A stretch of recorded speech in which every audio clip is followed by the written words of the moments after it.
And so as the calf grew into a bull, he was still carrying that calf. So, you know, if you're like me, you're like, I'm carrying a bull. So, yeah, he did that. And he even died in a very badass manner, in which he tried to pull a stump out of the ground in order to throw it at the gods. And the gods didn't like that, so his hands became caught in the tree, and he got eaten by wolves. But, you know, if you're a badass, that's a good way to die. So, so here in the West, we in the strongman community take this story to heart.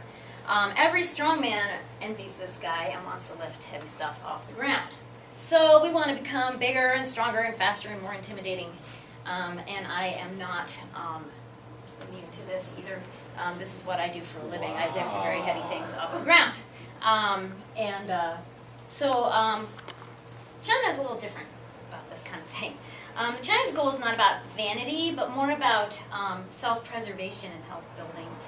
So instead of moving steel, the Chinese developed systems of moving qi. So that's a little different looking. These are ancient Chinese monks practicing Chinese martial arts, practicing Kung Fu. Chinese developed systems of moving qi like Tai Chi, combat arts. And these are intended not only to protect the country, but also to gain health and strength. And it's said that, and you guys all know the Yellow Emperor, we talk about him a lot. So it's said that the Yellow Emperor, who is known for his writings on traditional medicine, astrology, and martial arts, created the very first form of Chinese wrestling, which was called Qi Yu. Qi Yu too. Alright, so anyways, whether you're lifting calves or moving qi, where there are sports injuries. And in China, this is no different. The art of sports medicine goes back thousands of years, just as the practice of athletics does. The majority of my research has come from this book, which is kind of like the textbook on Chinese sports medicine. It's called The Tooth from the Tiger's Mouth by a guy named Tom Bisio. And it's a great book. So if you're interested at all in this, I highly recommend this book. According to this book, there are 4 pillars of Chinese sports medicine. And the first pillar is health preservation. And this is diet, exercise, physical therapy, health preservation exercises, and lifestyle modification. So that's just one pillar. The second pillar is physical medicine. So these are things like cupping, bleeding, acupoint stimulation, self-massage, moxibustion, and heat therapy.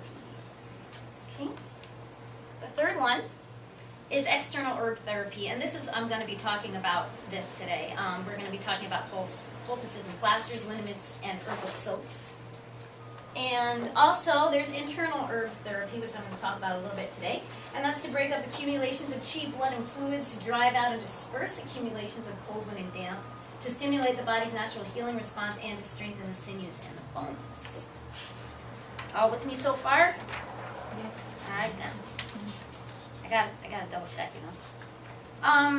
Chinese sports medicine is very varied because there's a theory that no two people are alike, and this is one of the reasons why I study Chinese medicine, because I feel that it's superior than other medicines in this regard, because I don't think any two people are alike either.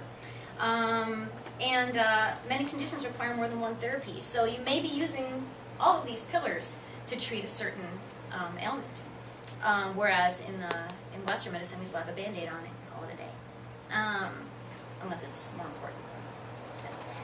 So for instance, the Chinese approach to bone setting is very different from the Western. Oops. Gosh darn it. Alright. This is a Chinese bone setter who was not apparently very happy about having his picture taken. But in any case, Chinese bone setting is very different.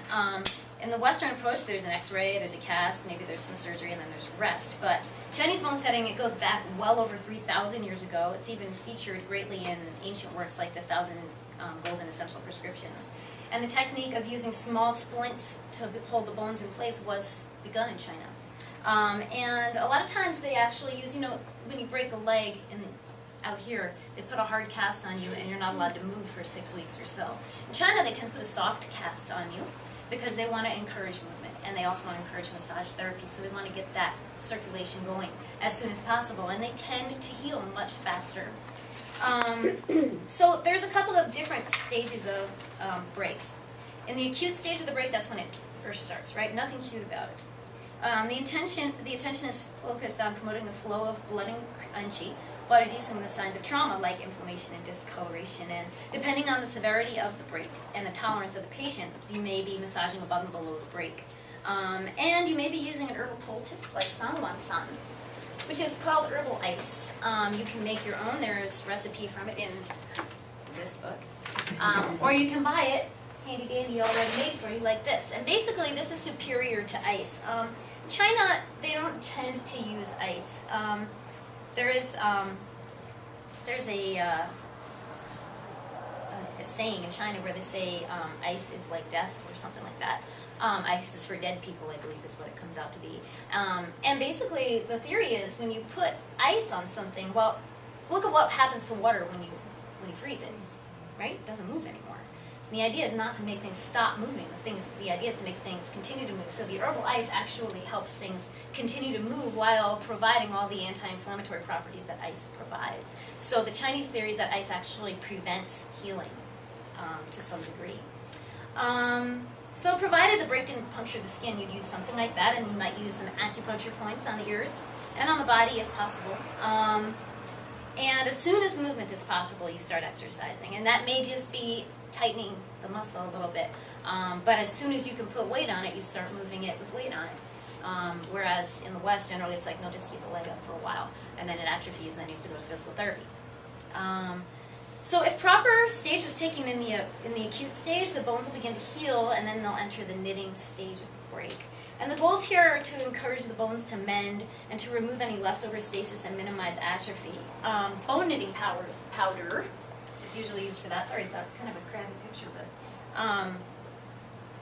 but bone knitting powder contains a synergistic mix of herbs that help osteoclast formation. And there was actually a bunch of research I checked up on this. On each of the ingredients, there's a lot of research because in the West we tend to just look at things as an individual instead of as a formula. So I just had to look up the individual herbs and say, oh yeah, okay, there's research on that one. But it does show that these different herbs do stimulate osteoclast growth in the bones. So that's a good thing. So this mix usually contains, I think I have this written down. Yes, I do. These are the ingredients of the bone knitting powder. So we have a bunch of herbs. We have goi si bu. We have, I can't pronounce these. I apologize, people in China, but you may want to pronounce those for me. These are some Chinese peas type things. This is a root. This is bark of like a rubber type tree. Goji is not the berry goji, it's a fern. And this is a tortoise plastron, so this is this part of the shell. Tiger bone is illegal. I could not find a picture of it, but actually instead of tiger bone, they use the bones of dogs and cats. And the wingless cockroach, and pyrite. These are all the things that are used in the bone knitting powder.